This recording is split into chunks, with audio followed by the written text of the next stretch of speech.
it's about that time once again to continue on. Last time we were talking about the anatomy of the urinary system. Today we're going to be talking about how it actually works. By the way, and just to remind you, your next exam will cover through the urinary system 2 weeks from today. So again, your next exam is 2 weeks from today. And this is the last set of slides that will be on that exam. I don't know if we'll finish it today, but we'll certainly finish it this week. But anyway, we do need to continue on and talk about the urinary system here. And again, where most of what happens in the urinary system occurs is inside the kidneys. Specifically here in what is known as the nephron, which you will recall consists of a capsule up here containing the glomerulus, and then a long tubule that then sticks out off the end here. And there are basically 4 processes that occur here. Number 1, filtration, and filtration again is going to occur here from the glomerulus into the capsule. And filtration is simply fluid leaking out of the capillaries. That's all we mean by filtration, is fluid leaking out. And that occurs up here inside the capsule. Then we need to reabsorb things that we want to keep. We need to pick back up, and we need to secrete things that we don't want. So we will actively secrete other things like urea, things that we don't want to keep around. That will occur here in the nephron tubule. That will occur here in the tubule. Absorption and secretion occur here in the tubule. And then we need to get rid of everything left over, and that's what the bladder is for. So we have a bunch of tubes connecting us to the outside world, for which we can then excrete or urinate the stuff out. So those are the mechanisms that are going to be involved here. And let's start with filtration. So it all begins with glomerular filtration, which again simply means fluid leaking out. And we're going to allow the blood to flow in here into the glomerulus. It goes in by the afferent arteriole into the glomerulus, flows out by the efferent, and some of that fluid leaks out. In other words, the blood plasma, the liquid portion of the blood, some of it leaks out and enters into what is known as Bowman space, and that is the space inside the capsule. Again, this capsule is also known as Bowman's capsule. But fluid will begin to accumulate in there. We will then move from there into the renal tubule, and we'll allow reabsorption to occur. What is reabsorption? We're going to take what is inside of here that we want to keep. What do we want to keep? We want to keep most of the water. We want to keep all the glucose. We want to keep the vitamins, minerals, things like those. And things like potassium, we tend to pretty much keep most of the potassium, sodium. Things that we need to keep, we will pull out of the fluid and put back into the bloodstream. And we'll put it back into the bloodstream. And again, most tubular reabsorption here occurs in the proximal convoluted tubule. That's where most of this will occur. Occurs in the proximal convoluted tubule. We will then get rid of anything we don't want to keep. And that's going to be moving things from the blood into the tubules here.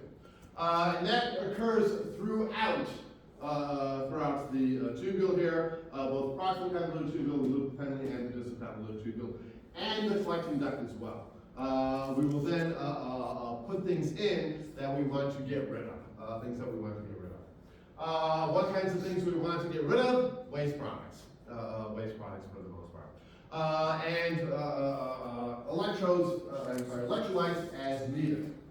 So again, starting with filtration, again, that is going to be occurring here between the glomerulus and the capsule out here. This is where filtration occurs.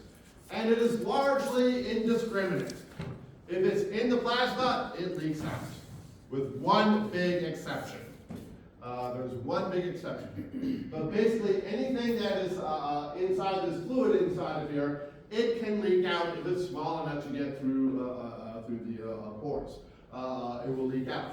Obviously, the big things like blood cells are too big; they're not going to leak out. But that one big exception is proteins. Proteins do not come out, no matter how small they are. There is something about this system, and it is not clear what it is, that excludes proteins. Proteins do not leak out. But everything else, vitamins, minerals, glucose, water, electrolytes, they all will leak out. They will all leak out. And remember, these are fenestrated capillaries in here, meaning they're extra leaky. But something about this system keeps the proteins in. Something here prevents the proteins from leaking out. And they stay inside the blood plasma. And again, as the fluid accumulates in here, that protein acts as an osmotic gradient to try and draw some of that fluid back in. So again, we will be getting an osmotic gradient drawing some of the fluid back in because the proteins can't leak out for some unknown reason. But otherwise, what's out here and what's in here will essentially be the same. The only real difference is there will be proteins inside of the capillaries.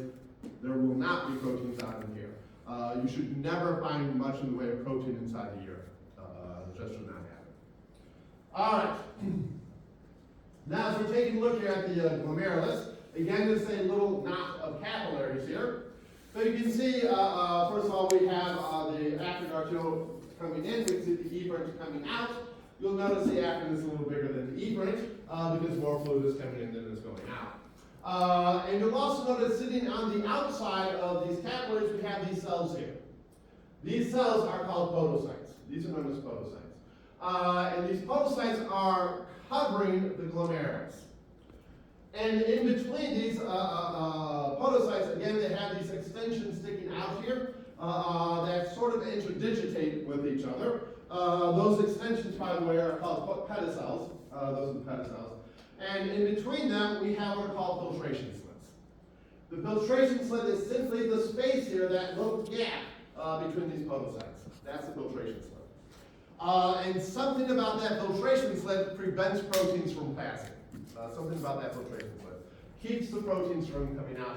And again, it is not particularly clear what that is. Again, these are fenestrated capillaries, which means they leak pretty well. These are leakier than most of the capillaries you see. And they allow the fluid to come out, but as it passes through these filtration slits, it keeps the proteins in. It keeps the proteins in. And again, it is not entirely clear what is going on to prevent that from occurring. So again, I'll look something like this. So here we see the interior of the glomerulus hanging out in here. We can see here on the cells we have these nice little pores in it, actual pores, not just little cracks, but actual holes, to allow the fluid to leak out. It has to come out between, leave the capillary, go through the filtration slits to then be accumulating here inside the capsule. And the rate at which this occurs is known as the glomerular filtration rate, which we'll have to talk a little bit about. But again, as we're coming out here, going from the capillaries out, we have to go through the fenestry, the pores here, through the filtration slits, and here into the space to accumulate here inside the capsule. And something about that keeps the proteins out. Again, we're not entirely clear as to what it is that prevents the proteins from coming out, but proteins do not come out. Partly it's probably a size exclusion because proteins tend to be fairly large, but even small ones don't come out, and it may have something to do with the fact that proteins, for the most part, are negatively charged. Most of them have a fairly large negative charge on them, and it might have something to do with that, but again, it is not entirely clear why proteins don't come out, but proteins do not come out. Something in here prevents the coming out. But the filtration occurs at some rate. And there are three different forces that determine how rapidly the fluid comes out. First of all, we have the hydrostatic pressure inside the glomerulus. In other words, how much fluid is coming into the glomerulus creates pressure inside the glomerulus that then forces the fluid out. Water pressure. So again, that is the glomerular capillary hydrostatic pressure, better known as the pressure on the inside of here. And that's going to force the fluid to come out. As that fluid then accumulates out here, we're going to get some pushback from that. And that is the Bowman space hydrostatic pressure pushing back. This is back pressure.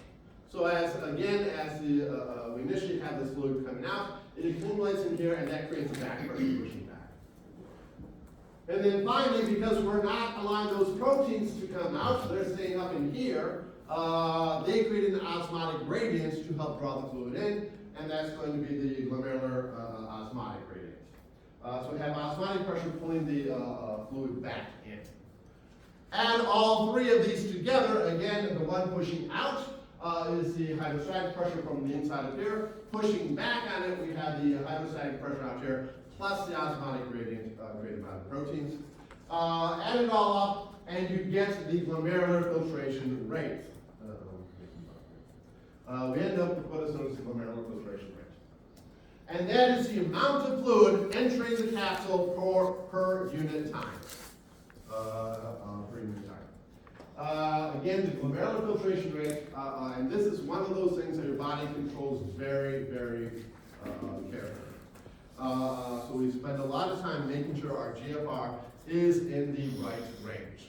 But again, that's the amount of fluid entering Bowman's capsule inside the renal capsule from the glomerular capillaries per unit time.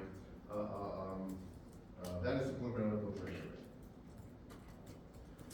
rate. This is directly proportional to a couple of different things. Number one, the membrane permeability. The more holes you poke in it, the bigger it's going to be. We're not going to be changing membrane permeability to any large degree. And the area involved here is also going to be important. The more glomeruli you have, the more we can filter. But again, we're not going to be changing that from a unit minute basis. But again, it is technically proportional to these things, but these only get changed during these days. Normally these things don't really change. But a typical GFR is 125 milliliters per minute.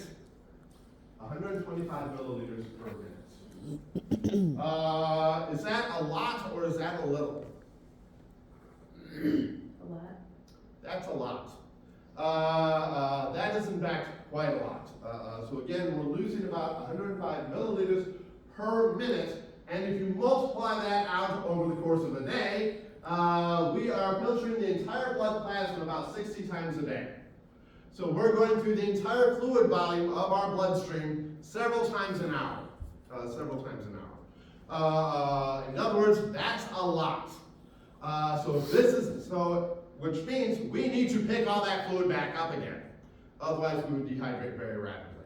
So again, we have a lot of filtration going on here. There's a lot of fluid leaking out of the glomerulus all the time, and we need to pick almost all of that back up.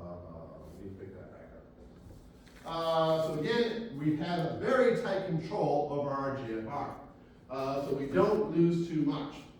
If the GFR is too high, then too much stuff leaks out, and we don't have time to pick the stuff back up. So again, we need to allow it to flow out at a rate that allows us to get rid of the waste. If it's too low, we don't lose the waste products that we're trying to get rid of. So again, we need it to be high enough that we're losing the waste, but not so fast that we can't reabsorb everything that we need to keep, including most of the volume. So again, we have a very tight control over the GFR. And there are two ways that we control it. First of all, we have what's called autoregulation. Autoregulation is occurring inside the kidneys themselves. This is being done by the kidneys themselves. And this is going to prevent any big spontaneous changes in the GFR over time. So if it starts to go up a little bit, we pull it down. If it starts to go down a little bit, we raise it back up a little bit. All inside the kidneys themselves. And then we also have extrinsic sympathetic control. And this is what is going to be important in terms of maintaining our blood pressure. We'll be talking a little bit more about this, but we can turn it on and off. For instance, if you are out there running around doing something, we will activate the sympathetic system, which will turn off the GFR, so as we're sweating, we don't dehydrate too rapidly. So again, this is going to help us to maintain our arterial blood pressure as needed. So again, we do have long-term control using the sympathetic nervous system. So let's talk a little bit about how this works. And the way it works is basically vasodilation and vasoconstriction. specifically of the afferent arteriole and the efferent arteriole coming out.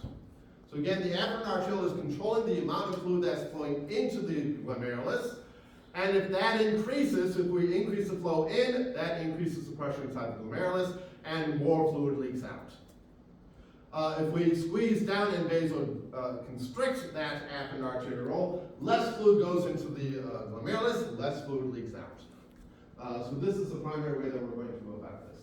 So by either vasodilating or vasoconstricting the afferent arteriole to increase and decrease the amount of fluid that's leaking out of the glomerulus. In addition to this, we can do the opposite with the efferent. So if we want a lot of fluid to leak out, we'll open up the afferent and we'll close off the efferent, and that will increase the pressure inside the glomerulus quite a bit. If we really want to slow it down, we can close off the afferent, open up the efferent, and that will reduce the pressure very rapidly within the glomerulus. So again, we can then increase and decrease the GFR through vasodilation predominantly of the afferent, but the efferent will have an effect too, and vasoconstriction to decrease it. Make sense? All right, and the way we're going to do this is, again, autoregulation or through sympathetic control. Autoregulation comes in 2 forms.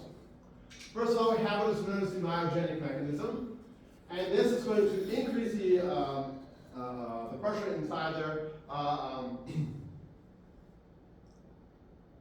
Basically, if the pressure inside the capillary starts to go up, we're going to vasoconstrict to slow it down. We're going to vasoconstrict to slow it down. And that's going to cause the smooth muscle to constrict, and that will decrease the amount of fluid going through. So if we start seeing too much coming in, we vasoconstrict it immediately to slow it down and maintain a constant flow. That's the myogenic mechanism. We're simply responding to how much fluid is coming in, how much fluid is inside of there, to keep it at a constant level. That's the myogenic mechanism. Then we have what's called the tubuloglomerular feedback mechanism, and this involves a region known as the macula densa. The macula densa is on that distal convoluted tubule. Again, I mentioned earlier that distal convoluted tubule comes up right next to the glomerulus. That's where the macula densa is. And where that comes up, that's going to, if we see the blood pressure there going up, we're going to send a chemical signal to that smooth muscle telling them to vasoconstrict. In other words, if we're getting too much fluid coming through, we're going to tell the macula densa, hey, there's too much fluid here, we need to slow it down. And this is what is known as a paracrine regulation.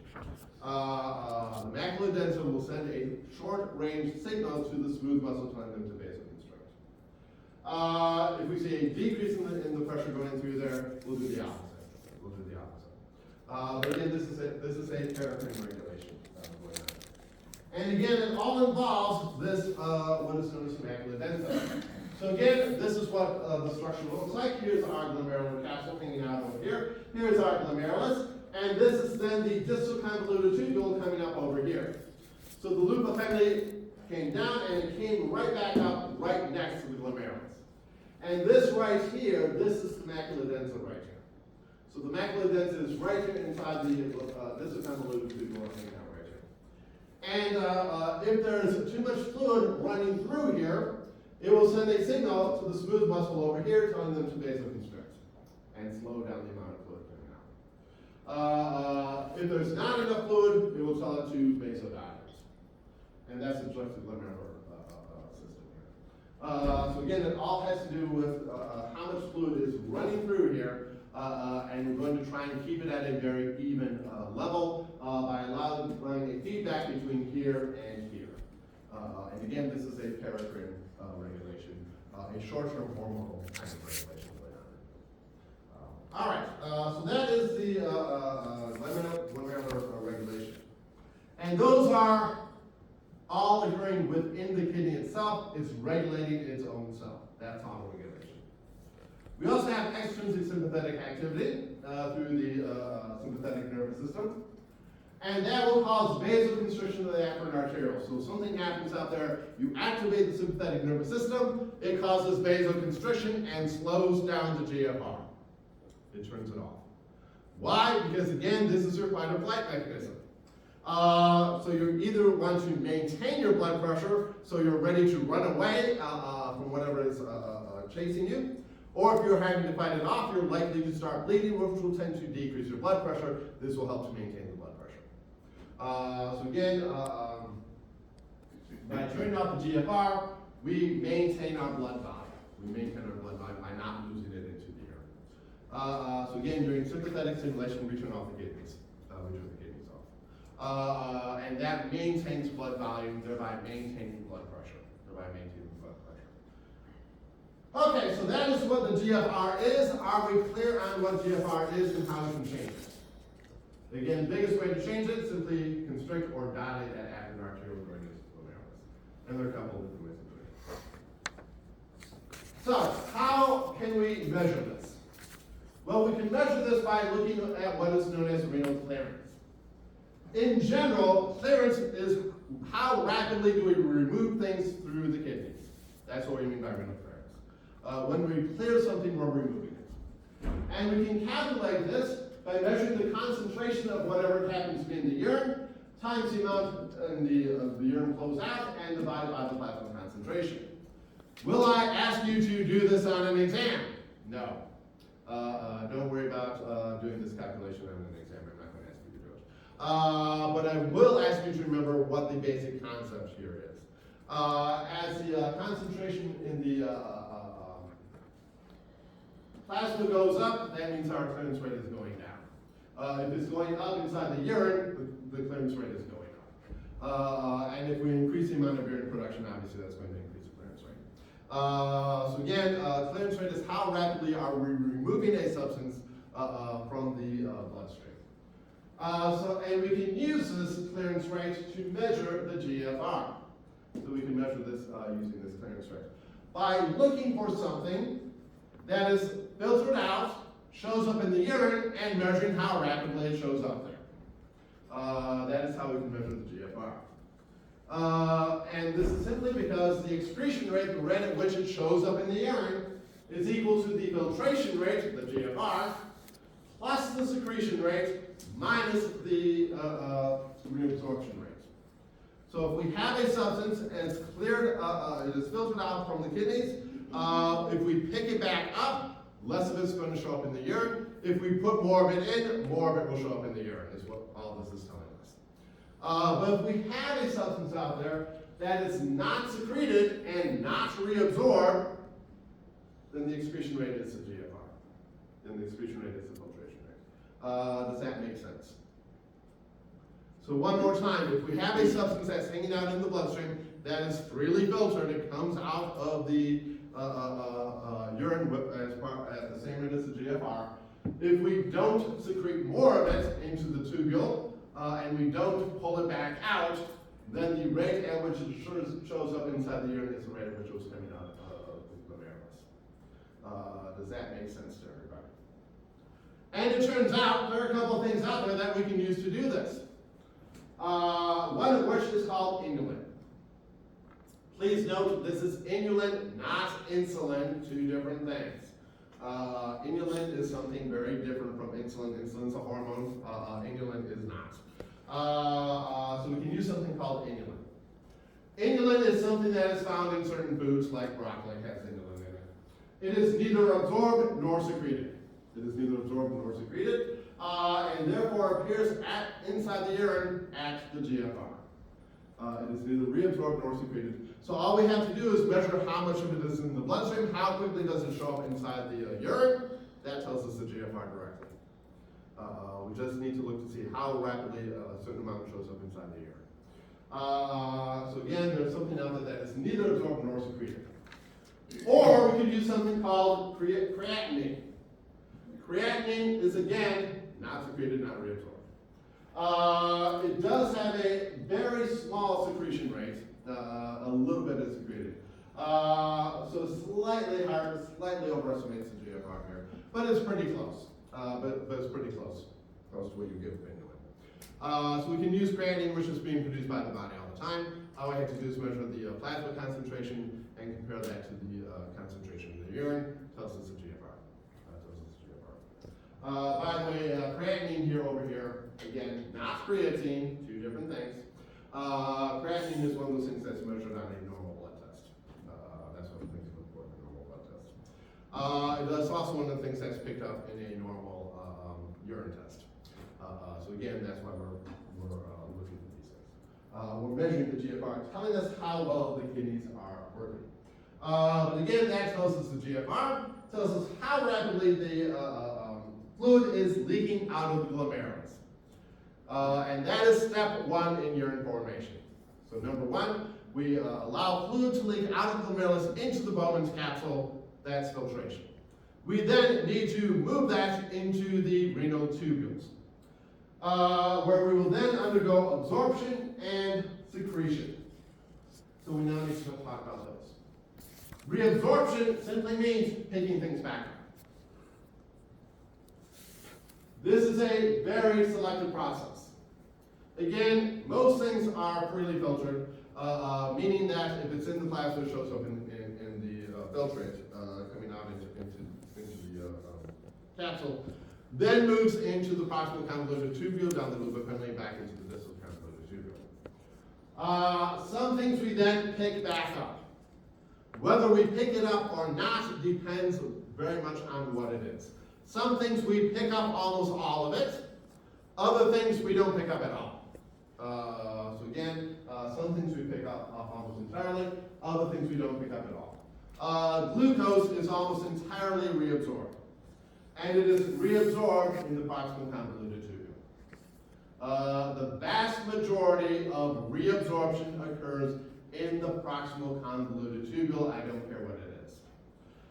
Again, most reabsorption occurs in the proximal convoluted tubule. Again, of anything. So if on an exam you're asked, where does most reabsorption of X occur? The answer is always the proximal convoluted tubule. That is where most reabsorption occurs. We pick it up in the proximal convoluted tubule. If we want to keep it, that's where we pick it up at for the most part. We will continue picking it up in the rest of the tubule as well, but most of it will be picked up in the proximal. So again, whether we pick it up or not depends entirely on what it is. Things like glucose, we pick it back up. Things like, trying to think of something. Inulin, we don't pick up at all. Creatinine, we don't pick it up at all. So again, some things are picked up, other things are not. How do we go about picking this stuff up? Well, it all depends on what it is. Some things we simply allow to diffuse back in. We pick up most of our water by osmosis. Again, depends on what it is. Some things simply diffuse across, depending on their concentration gradient. Some require facilitated diffusion to get across. Others require active transport. Again, it all depends on what the concentration is and what the solubility of whatever it is happens to be. And again, depending on what it is, we will use one of these cell transport mechanisms that we talked about before. And anything that isn't picked back up stays in that filtrate as it goes through and will eventually make its way into the urine. Anything that is not reabsorbed ends up in the urine. If you don't pick it back up, it goes out. Anything you don't pick up will eventually pass through. Now, here's where things are going to start getting a little bit complicated. So again, some things we simply pick up, other things we pick up by facilitated diffusion, other water we pick up by osmosis. In order to get a nice concentrated gradient, a nice concentrated urine, we need to pick up almost all of the water. We need to pick up most of the water. And to do that, again, we're going to use osmosis. And to create that osmosis, we're going to use what is known as the countercurrent multiplier mechanism. The countercurrent mechanism here is how we're going to pick up most of that. This is going to create a big osmotic gradient to allow us to reabsorb all that water by osmosis. And this is what is happening in the pyramids. This is what is happening in the pyramids. Specifically, we had that proximal convoluted tubule coming out, and we're going to pick up most of what we want to pick up from there. Then we go into the loop appendage, which goes down and comes back up. And as that loop of Henle comes down, it enters into the ring of medulla, specifically into the pyramids, and then goes back up on the other side. And as we do so, we pull most of the water and most of the salt out. Again, remember, water follows salt. And it depends on two things. It depends on the descending loop over here being permeable to water, and the ascending loop over here not being permeable to water. So we pull the water out on this side, and we don't let it go back in on this side. On this side over here, we actively remove the salt. So on the ascending limb, the portion going up, we pull the salt out, and that creates a large salt concentration out here that pulls the water out over here. And that's why we call it the countercurrent mechanism. So we're pulling the water out of one end by pulling the salt out of the other side. So how does this work? So once again, that descending loop, the loop coming down, it is permeable to water. The ascending loop is not permeable to water. On the descending loop coming down, we don't do anything with soda. On the ascending loop going back up, we actively pull the salt out. And this will take us from having a pretty high osmotic gradient over here to something very high down here, and then we'll bring it back down over on this side over here. So how is this actually going to work? And once again, it all depends on the fact that we pull water out from one side and we pull salt out from the other. And again, that pulling the salt out, this is active transport. We are actively pulling the salt out. So up here we start out with a concentration of 300 milliosmoles. If you know chemistry, you know what that means. If you don't worry about it. Simply measure the concentration, how concentrated it is up here. We have 300 milliosmoles up here, and as we come down here and pull the water out, we're getting a higher and higher concentration in there because we're losing the water. And why are we losing the water? Because we're putting into a high salt concentration out here. Where did all that salt come from? It came from over here. So on this side, we are actively pulling the salt out. And as we pull that salt out, that creates a higher concentration of salt out here. So up here where we have 300 milliosmoles up here, down here we get down to something more like 1,200 milliosmoles. In other words, we have 4 times the salt concentration because we're actively pulling the salt out. And as we pull that salt out, it increases the concentration of the salt surrounding tubule out here. And that pulls the water out as we come in by osmosis. So again, by pulling the salt out here, we create a high salt concentration here, and that draws the water out by osmosis from the descending limb. So effectively what happens is up here, we set up this nice high salt concentration down here inside the pyramids. As the fluid comes down, the water comes out, and we end up with a very high concentration down here. As we move back up on the other end, trying to get back to the top here where there's not that high concentration anymore, if this were water permeable, that water would just flow back in. We don't want that to happen. Instead, we pull the salt out of here, and that gets us back down to our 300 milliosmoles at the top again. And in the process, we've lost most of the volume. In the process of doing this, we've lost most of the volume. So almost all the water gets pulled, well, not almost all, but a lot of the water gets pulled out simply because we put it through this high salt concentration. Drew all the water out, and then we didn't let the water go back in. Then we pulled the salt out to maintain that high salt concentration. Does that make sense? Yes. The way that I'm understanding that kind of contradicts the idea that how I understand like salt to be an antidiuretic. Because if I eat a bunch of salt, I'm going to hold my water, right? Yep. But looking at this, if I'm understanding it right, it seems like that would contradict that. Well, what would happen if you have a bunch of salt? We would be introducing a lot more sodium into this, right? Mm-hmm. Which means our concentration over here would be higher. Mm-hmm. And as we came over here, we'd have to draw more of that salt out, which means we drew more of the water out too. and that water would be retained. We would retain more of that water.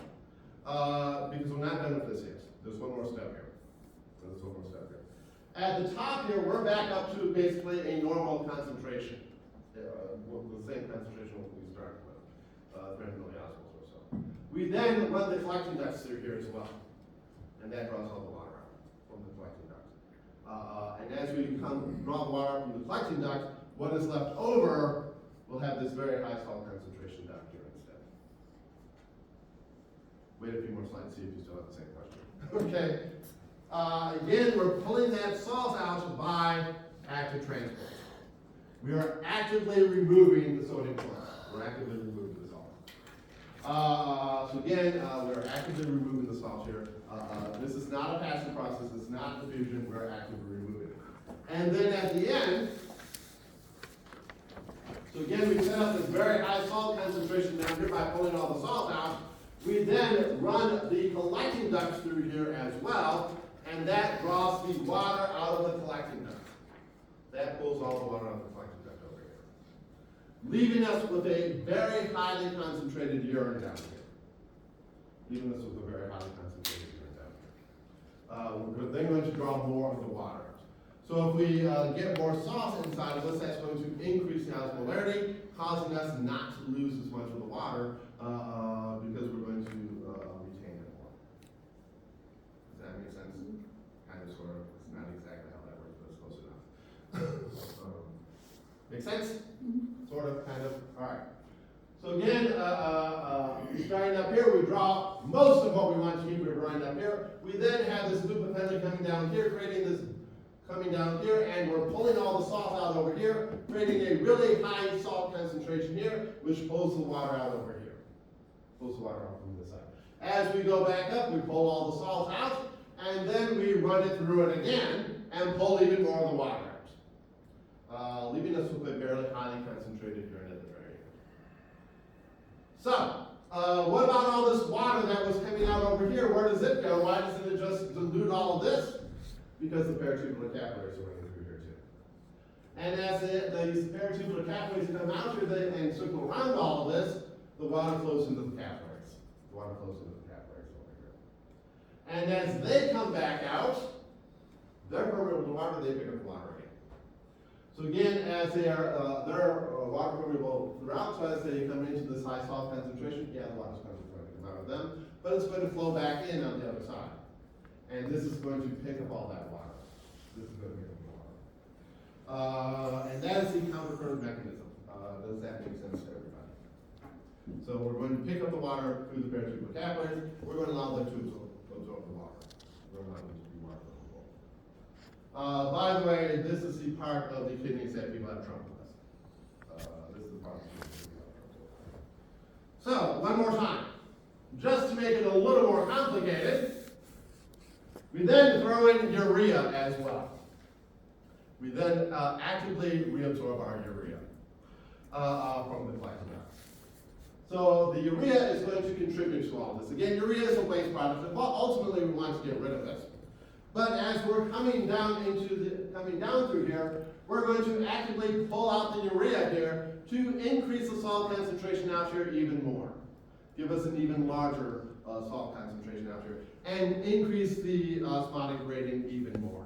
So we're going to pull out the urea, allow it to come out here as well, and that's going to get an even larger salt concentration out here and draw even more of the water.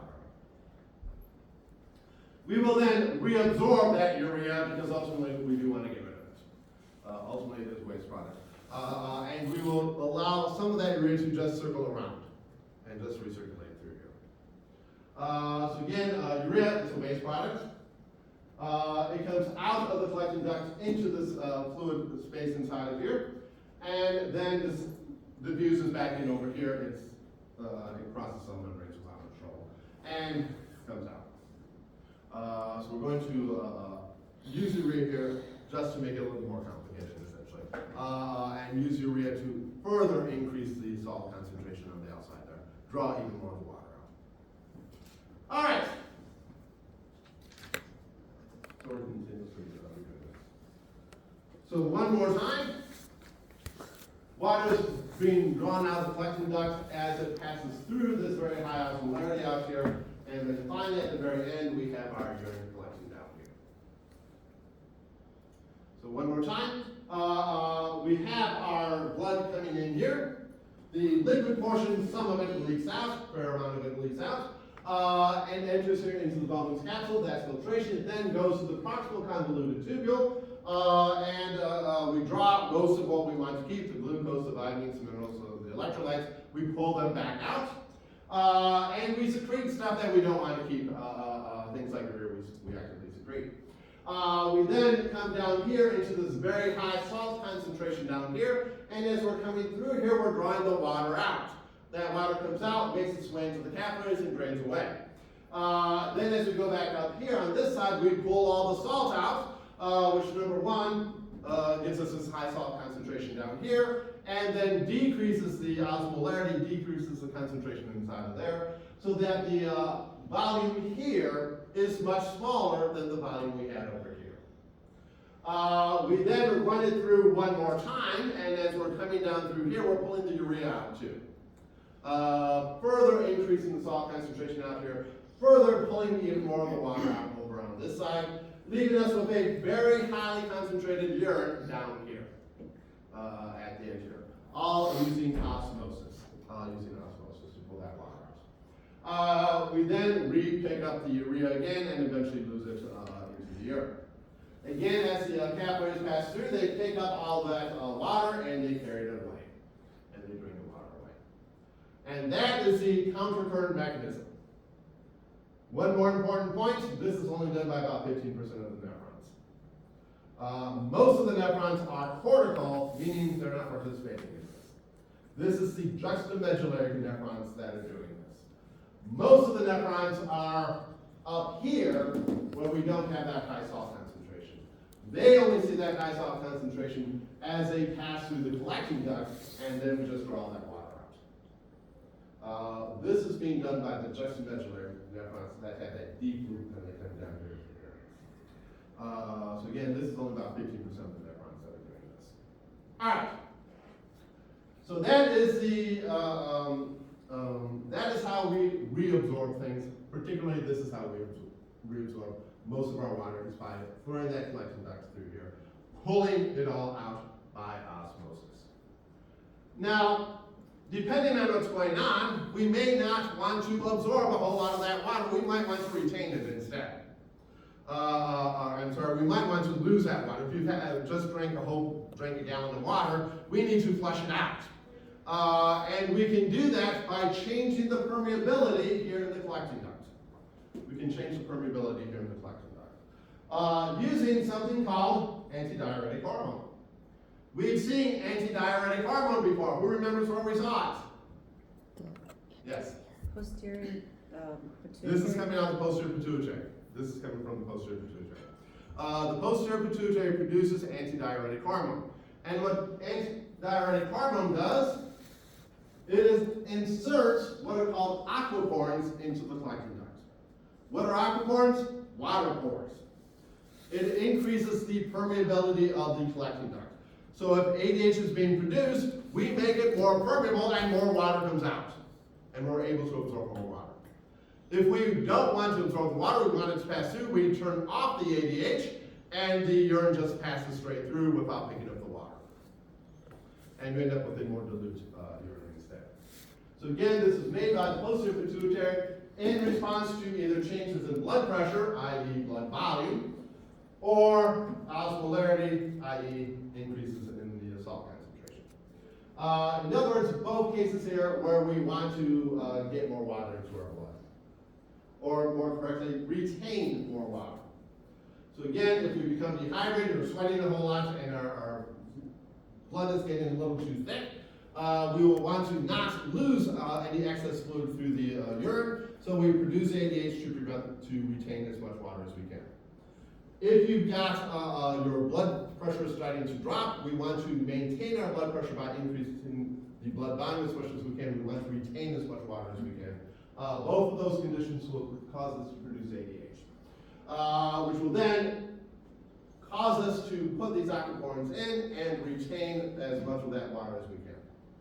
ending up with a very concentrated urine down here. If on the other hand, the opposite is true, our blood pressure is going too high, or our osmolarity is getting too low, we turn off ADH, remove these aquaporins, and fluid comes out. And we end up with very dilute urine instead. So we can regulate how concentrated our urine is using ADH. And again, ADH is going to cause us to retain more fluid by inserting aquaporins into the collecting duct. That's not the only thing it does. ADH is also called vasopressin because it causes constriction of the blood vessels. It causes the blood vessels to constrict, which does what? Raises your blood pressure. Raises your blood pressure. And stimulates thirst. Again, if you don't have enough fluids inside you, you want to be thirsty. You want to get horny. So stimulates thirst.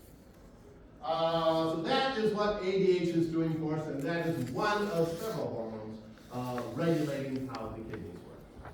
Any questions on vasopressin? I would recommend that you take a look at this handy dandy little table that I made up for you.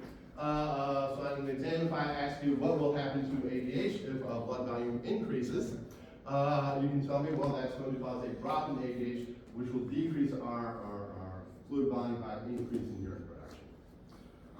Causing us to increase urine production. Again, if it's not retained in the blood, it's lost in the urine. It's not retained in the blood, it's lost in the urine. All right, but again, there are two things that affect vasopressin or ADH. Changes in osmolarity, changes in the concentration, the saltiness of your blood, and changes in the blood volume reflected as changes in blood pressure.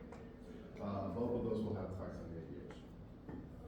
By the way, there are people out there who don't produce enough ADH, and they have what is called diabetes insipidus. If your pituitary does not produce ADH for whatever reason, you end up producing a lot of urine all the time. You end up producing a lot of urine all the time, and that is called diabetes insipidus. Diabetes simply refers to urine production, and insipidus means it's this form of diabetes, as opposed to diabetes mellitus, which is different. Diabetes mellitus is the famous diabetes. This is diabetes insipidus is due to a loss of ADH, and we're not retaining the water, which means we're losing it. And you're going to the bathroom every 15 minutes. Because fluid is just constricted. All right, so that's ADH.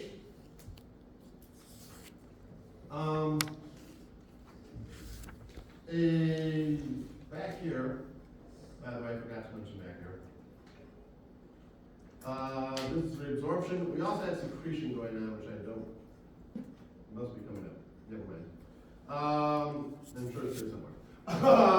Another hormonal pathway that gets used to regulate our fluid volume is the renin-angiotensin 2 aldosterone pathway, RAA. Renin-angiotensin 2 aldosterone pathway. And this is again a set of hormones that is going to regulate kidney function.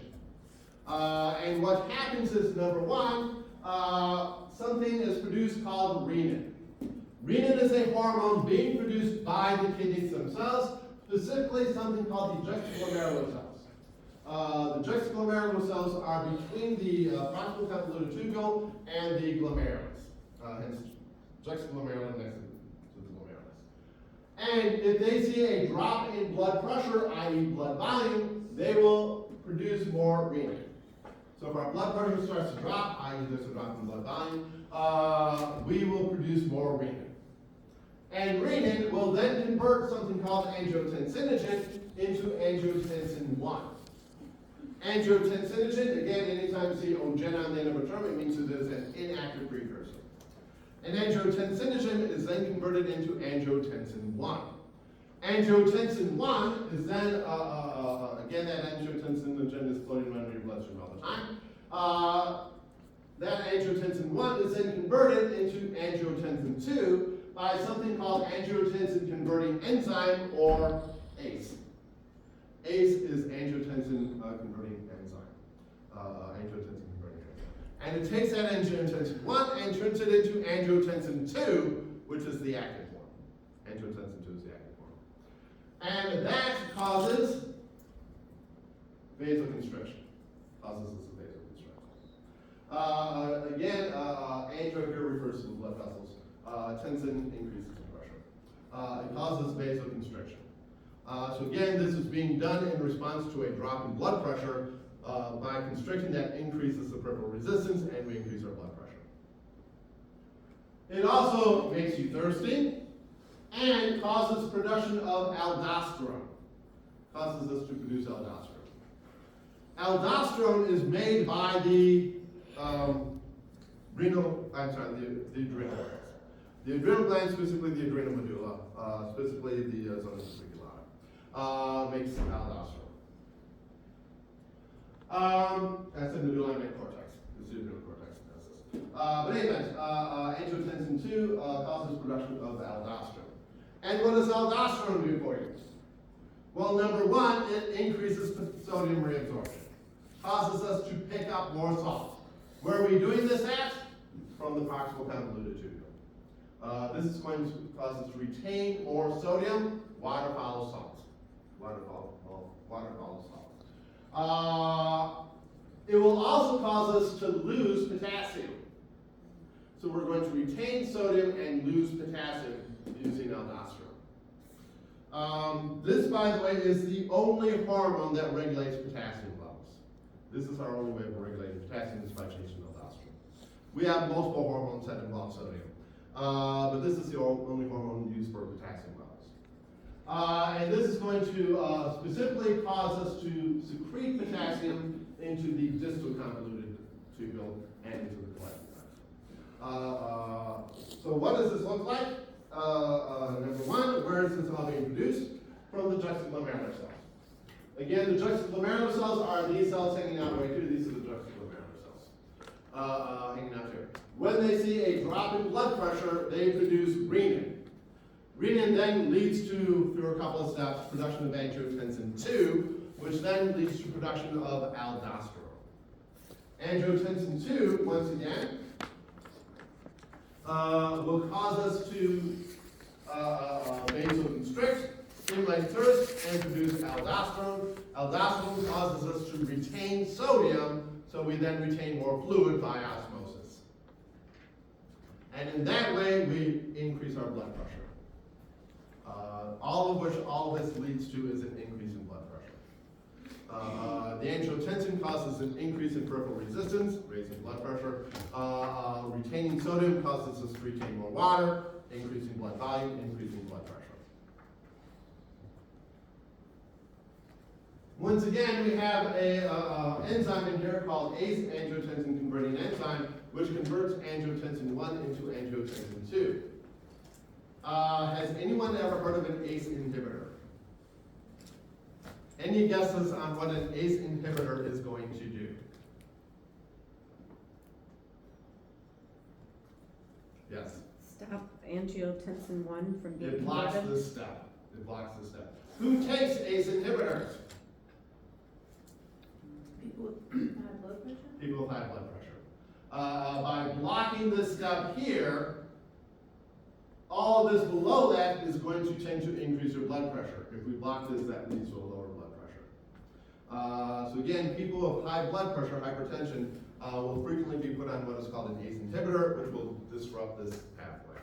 It disrupts this pathway. Leading you to have a lower blood pressure because we're not creating that angiotensin 2, so we're not producing the aldosterone to retain the sodium, we're not causing vasoconstriction to increase the peripheral resistance. So again, that is one of the targets of blood pressure medications is the ACE here. So again, renin is produced due to an increase in blood volume, i.e. blood pressure, causes conversion of angiotensinogen into angiotensin 1, which is then converted by ACE into angiotensin 2, which is the active form. Causes vasoconstriction and causes you to produce aldosterone, which causes you to retain sodium, which leads to an increase in blood volume. Increase in blood volume also leads to an increase in thirst. Again, we increase our sodium absorption. And this is all put into here in a nice handy-dandy little table here that you might want to take a look at. So again, what are we seeing over here? Here's our juxtaglomerular cells. seeing a drop in our blood pressure, and they cause us to produce renin. Renin causes production of angiotensin II, leading to constriction of the peripheral blood vessels, leading to an increase in the systemic blood pressure by increasing resistance, increasing resistance.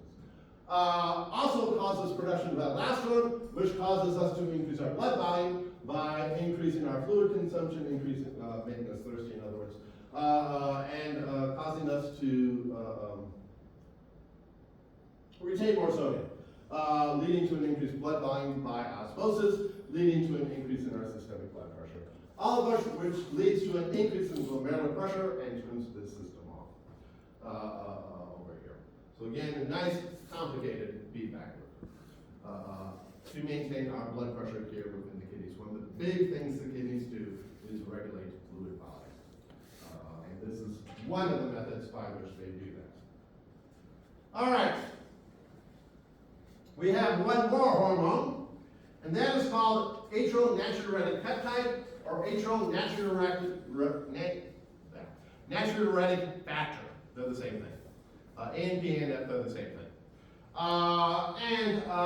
This does the opposite. This decreases blood pressure. This decreases blood pressure. And specifically atria, because it's being produced by the atria of the heart. And it's produced by the atria of the heart when they get stretched. When does your heart, when do the atria get stretched? When your blood volume goes up. So when you see an increase in blood volume, that causes stretch of the atria, causes them to produce ANP here. And that turns off reabsorption of sodium. And turns off aldosterone. It turns off aldosterone so we don't retain as much sodium. And it turns off sodium reabsorption all by itself. In other words, this is doing the opposite of the renin and angiotensin aldosterone pathway. And it dilates the afferent arterioles to increase the GFR. It's going to increase the GFR. All of which leads to an increase in urine production. This is going to increase our urine production, and if we're losing it through the urine, we're not retaining the water. In other words, it's lowering the blood volume. Lower the blood volume, blood pressure goes down. So this is a way of turning down blood pressure. All right. So again, we have three pathways here regulating the kidneys. First of all, we have the ADH, antidiuretic hormone, being produced by the posterior pituitary in response to either an increase in saltiness in the blood or an increase in blood volume. Drop in blood volume, both of which lead to an increase in aquaporins in the collecting duct, causing us to retain more water. As we retain more water, that causes the blood volume to go up, causes the blood pressure to go up as well. Responding to an increase in blood pressure, we also have the renin angiotensin II aldosterone pathway, which causes us, if we see a drop in blood pressure rather, that will become activated, causing us to retain more fluid by retaining more sodium as well. And then we have this one doing the opposite. This is becoming activated when our blood pressure goes too high, causing us to lower it by losing more blood volume, by losing sodium. This one will cause us to lose sodium. So again, aldosterone causes us to retain sodium. This causes us to lose sodium. So they're antagonists into each other. All of which goes into regulation of sodium. So how do we regulate our sodium levels? Well, the main, and why we need to do so, first of all, it is the main osmotic agent. Sodium is the main thing that determines your osmolarity, the concentration of the blood, which is the main thing that determines your blood volume. So it's very important that we maintain our sodium within fairly narrow ranges, because again, sodium is the primary osmotic agent in the bloodstream. It determines how much blood we have in terms of volume. So if we see something happen and we see an increase in sodium levels, say you ate something really salty, sodium levels go up. That causes an increase in the osmolarity, which causes to leads to an increase in an ADH production. Increase in osmolarity leads to an increase in an ADH production. The ADH then causes us to retain more fluids, which causes us to dilute that sodium, and we retain more water. That increase in water leads to an increase in A&P. As that fluid volume goes up, it stretches the atria out, causing us to produce more A&P, and the A&P then causes us to lose the sodium in the kidneys. Again, that will cause us to lose sodium, and as the sodium comes out, the water goes with it. And that is how we regulate our sodium if we see an increase in sodium levels. So again, do you understand why people don't like the renal system? I do. Hormones, yay. Hormone. If sodium goes down, we see a drop in osmolarity. You drink a whole lot of water and you dilute your bloodstream. That decrease in osmolarity leads to a drop in ADH. A drop in ADH causes us to lose water. And we lose more water from the kidneys. That loss of water leads to an increase in the renin-angiotensin II pathway because we're seeing a drop in the blood pressure. As we lose the water, the blood pressure starts to drop down, causes us to produce more renin, leading ultimately to an increase in aldosterone. Aldosterone causes us to retain more sodium, and then we retain more water as a result. And the aldosterone also leads to potassium secretion, and using this pathway we lose potassium. So how can we regulate our potassium? Because we're just screwed it up here. So by increasing the aldosterone here, we're causing this to lose our potassium. So potassium's a little more tricky. Potassium's a bit trickier. If we get too much potassium, that can simply cause us to produce more aldosterone to simply get rid of the potassium that way. Which will lead to an increase in sodium, which we will then go back to that previous pathway to deal with. Where all this potassium is coming from, for the most part, we reabsorb almost all our potassium in the proximal convoluted tubule. We pick up all that potassium in the proximal convoluted tubule. If necessary, if we have aldosterone around, we will then re-secrete it. So we'll pick it up and then we'll secrete it back out. We'll secrete it into the collecting duct and the distal convoluted tubule when there is aldosterone around. And this is how we're going to regulate our potassium levels, is through aldosterone. So again, if potassium levels start to go up, we then secrete it using the aldosterone pathways. By the way, and as we're going through here, I see that we talked about how we absorb things, we didn't talk about how we secrete things. Secretion occurs throughout the entire renal tubule.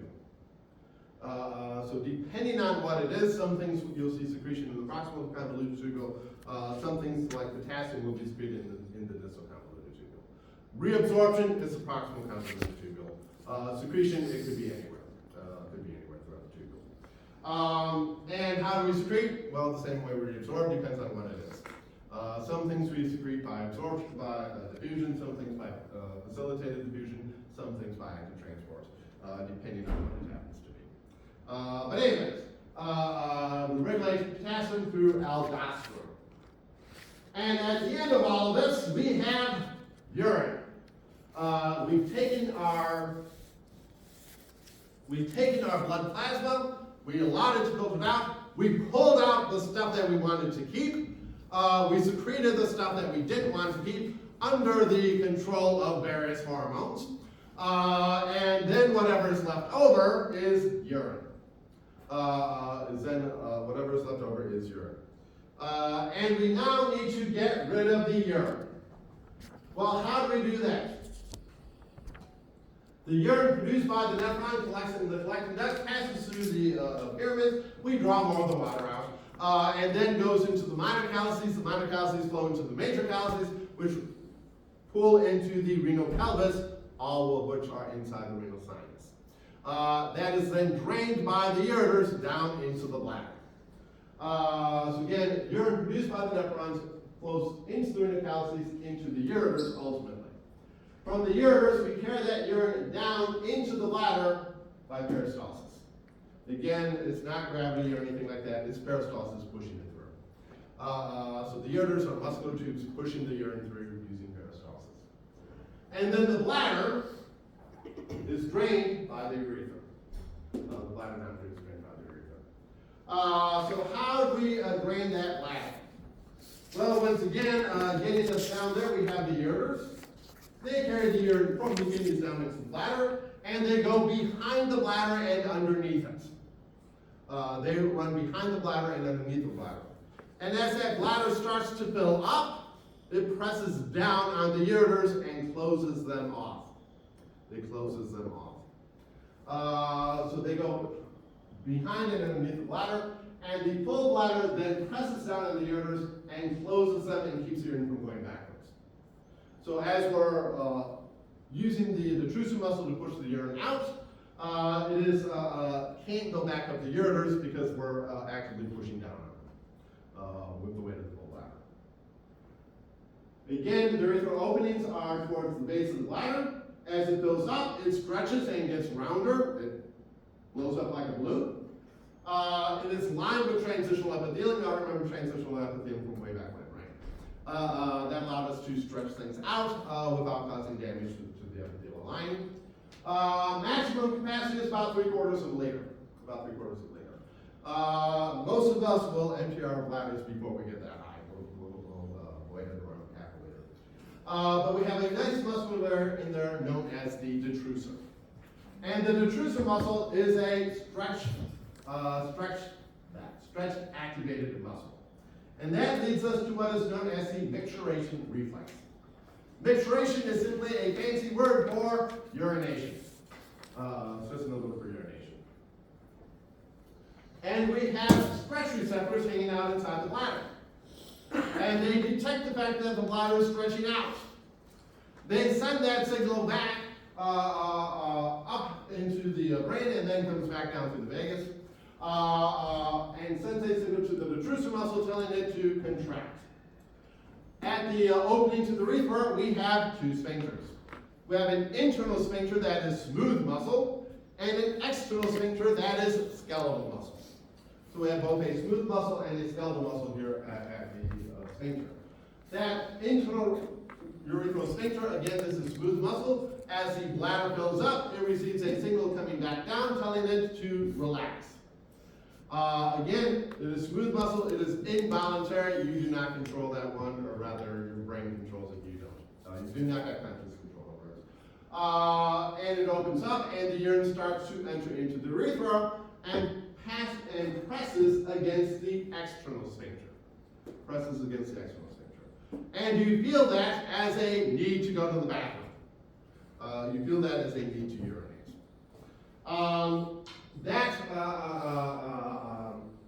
You then find a convenient location and you relax the external sphincter. The detrusor muscle continues to squeeze and the urine flows out. It takes about 20 seconds to empty the bladder. This is a parasympathetic response. So again, the detrusor contraction, that is a parasympathetic response. Again, this is a rest and digest mode. When you're not being chased by a tiger, that's a good time to go to the bathroom. Relaxation of the internal sphincter, that's a sympathetic response. So we have both parasympathetic and sympathetic responses going on here, regulating our ability to control our bladders. All right. So again, one more time, stimulation of the stretch receptors goes up to the pons. Parasympathetic neurons cause the contraction of the detrusor. Sympathetic neurons cause the relaxation of the sphincter. Presses against the external sphincter. Says that you need to urinate. Releases. Urine flows out. We're done. And that is how the urinary system works. We'll go over these hormones again next time. Because I'm having the distinct impression here that most of you did not understand what I just said. So we'll go over that again. But at this point, any questions on how the urinary system works? If not, we do have about 10 minutes left, but this is probably a good place to stop. And we'll talk a little bit more about the urinary system next time. We'll go over those hormones again and move on to acid-base balance, which means we're going to have to spend some time talking chemistry here. Those of you who have taken chemistry, I'm sorry, we do have to review this. Because a lot of you have to take it. All right, any questions at this point? If not, we'll see you all in lab where we will cut